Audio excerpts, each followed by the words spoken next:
அது எவ்வளவு விருப்பம் அப்படின்னு சொல்லி.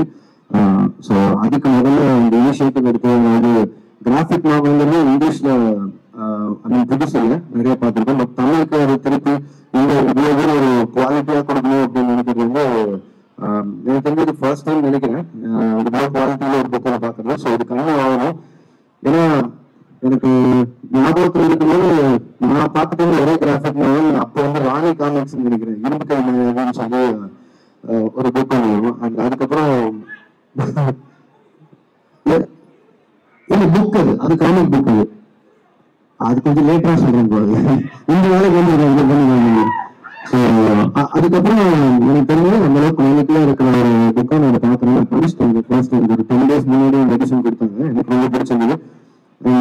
அந்த காமிக் புக்கோட இன்ஸ்பிரேஷன் தான் ஃபிலிம்ஸ் கூட நான் சொல்லுவேன். ஏன்னா நீங்க ஃபிலிம் பண்ணும்போது ப்ரீ ப்ரொடக்ஷன்ல ஷூட் போறதுக்கு முன்னாடி முக்கியமா பண்றது ஷார்ட் டிவிஷன்.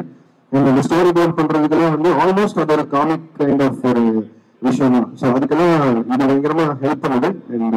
ஸோ அந்த வகையில அவர் இது மட்டும் இல்லை, இந்த இப்போ கடைசியாக ரிலீஸ் பண்ண ஒரு புக்கை வந்து கிட்டத்தட்ட அதே மாதிரி ப்ரைஸ் பண்றதெல்லாம் இருக்காங்க. ஸோ அந்த மாதிரி நிறைய முயற்சி பண்ணாங்க. ஸோ அதுக்கு எல்லாத்துக்குமே ஒரு வாழ்த்துக்கள்.